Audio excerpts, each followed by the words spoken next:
Hey, day 10. So my question today, hey y'all, hey. So I'm on my phone, so I really can't see y'all popping in, and saying hi. So happy Sunday night. Got the game on, watching the Cowboys and the Eagles. Cowboys, okay. They do this every year though. So let's talk about what is the question I got is hey, Richelle, when should I market? So day 10 today is all about when should I market. So my answer is always, well, when do you want clients? All the time, right? So you should be advertising, marketing all the time. Like you should have something in place all the time to attract new customers. Like it's not a start and a stop. It's never a start and a stop, because when you start and stop, then your revenue starts and stops, right? So even I had a client who he used to work, right? And then serve, and forget to keep selling, right? So then all of a sudden he'd be in a cash flow crunch, right? So you want to make sure that that doesn't happen, especially like now is a great time to go look at your last year and look at the roller coaster months, right? Because entrepreneurs have roller coaster months. So look at your roller coaster months.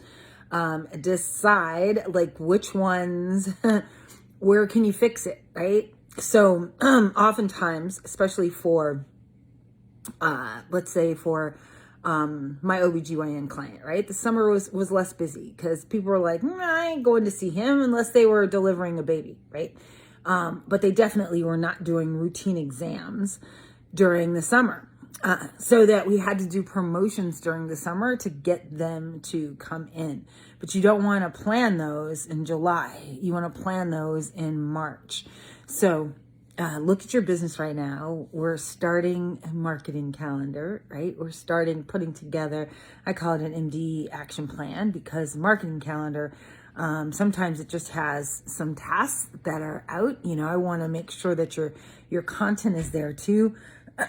Your sales are there, when to put your sales pages together, when to have your promotions together, right? That's an action plan, so that we make sure that you're putting everything down. But look at your sales last year and see if you had a roller coaster.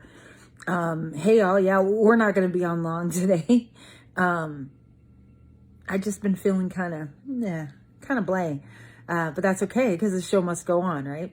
And my Guardian volleyball, they won second in Nevada's national title for 2A. But it's warm. It's long sleeve and it's warm. So when I'm feeling blah, that's what I always want on. Sweatshirt, something. Okay, back to when you pull out your months, right? Look at your sales total for every single month. Is it the same? Do you see peaks and valleys? Okay. If you see peaks, then let's figure out what you did during those peaks. Is that just a time of the year where people get stuff done? So let's say even with the physician, right? September is always a good time because he handles moms and the kids go back to school. So now she's just taking care of all the stuff.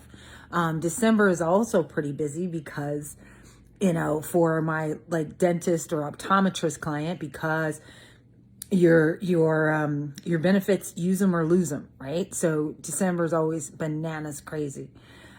January is always crazy because new year, new you, right? People come in, but around March, into March, April, things start to slow down. So what can you put in place to make sure that you don't have those roller coaster months? It's not just suck money away, right? There is a time when you can do either more promotions, more in-house promotions, more working with your existing customers to get them to come back more often. Remember, we talked about there's only 3 ways to grow.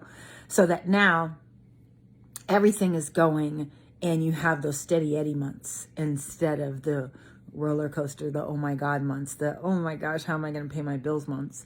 right? Or I got to dig into the tax money. I have to dig into the vendor and go, 60 days instead of not 30 days. Like all of those things that are happening inside of your business, you can control with your Indeed action plan or your marketing calendar, right? Like when you go get clients and when you are having people come back consistently over and over and over again. But all of that is just planning it out.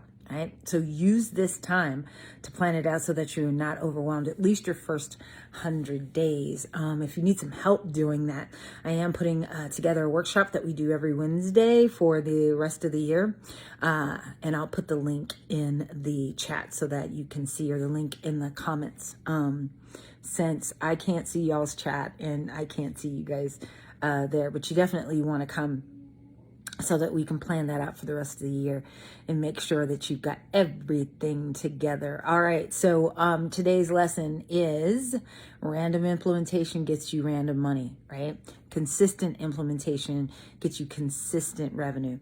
And once you have consistent revenue, then you can start planning accordingly for other things, for your retirement, for your kids' college, for that wonderful vacation where you don't feel guilty because you're taking all of the money, when you know that everything's planned and you know that money comes in consistently into your business. All right, y'all. I'll see you tomorrow for day 11. Day 10 is now in the wraps. Have a good one. Bye-bye.